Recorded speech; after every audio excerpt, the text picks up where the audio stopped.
The anti-Semitic decision of the International Court in The Hague is a modern Dreyfus trial, and it will end the same way. 130 years ago, the French Jewish officer Alfred Dreyfus was falsely accused of treason by a biased French court. In response to these false accusations, the great French writer Émile Zola wrote his monumental essay, J'accuse. He accused the French court of anti-Semitic lies against an innocent officer who was later exonerated of all guilt. Now an international court in The Hague, also headed by a French judge, is repeating this outrageous offense. It is falsely accusing me, the democratically elected Prime Minister of the State of Israel, and Israel's former Defense Minister, Yoav Gallant, of deliberately targeting civilians. This when we do everything in our power to avoid civilian casualties. We issue millions of text messages, phone calls, leaflets to the citizens of Gaza to get them out of harm's way, while the Hamas terrorists do everything in their power to keep them in harm's way, including shooting them, using them as human shields. The court in The Hague accuses us of a deliberate policy of starvation. This when we've supplied Gaza with 700,000 tons of food to feed the people of Gaza. That's 3,200 calories for every man, woman, and child in Gaza. And these supplies are routinely looted by Hamas terrorists who deprive their people of much-needed food. Yet just in the last few weeks, Israel facilitated the vaccination of 97% of the people of Gaza against polio. This doesn't prevent the court of accusing us of genocide. What in God's name are they talking about in The Hague? The truth is simple. No war is more just than the war that Israel has been waging in Gaza after Hamas attacked us unprovoked, launching the worst massacre against the Jewish people since the Holocaust.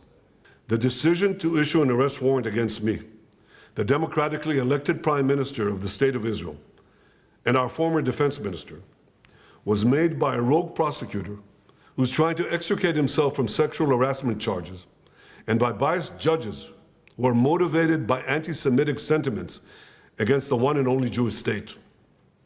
These judges did nothing. They did nothing against the real war crimes committed against the millions who've been murdered or uprooted by the dictatorships in Iran, Syria, and Yemen.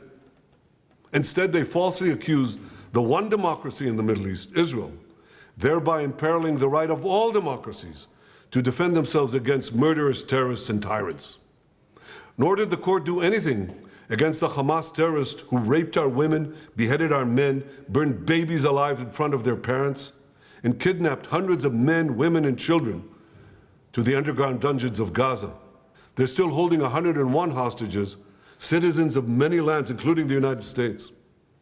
Come to think of it, the court did issue one arrest warrant against Hamas. Now hear this.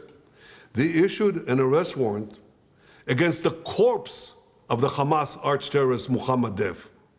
His corpse. What an absurdity.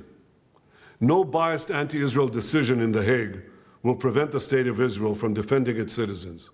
And I want to thank our many friends around the world, especially those in the United States, who've condemned this outrage and who have said that this decision will have severe consequences for the ICC and those who cooperate with its decision.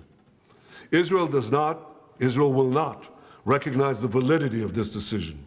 We will continue to do everything we must do to defend our citizens and defend our state against Iran's axis of terror, Iran and its terrorist proxies, which include Hamas, Hezbollah, the Houthis, and others. Our enemies are your enemies, and our victory will be your victory, the victory of civilization over barbarism and tyranny.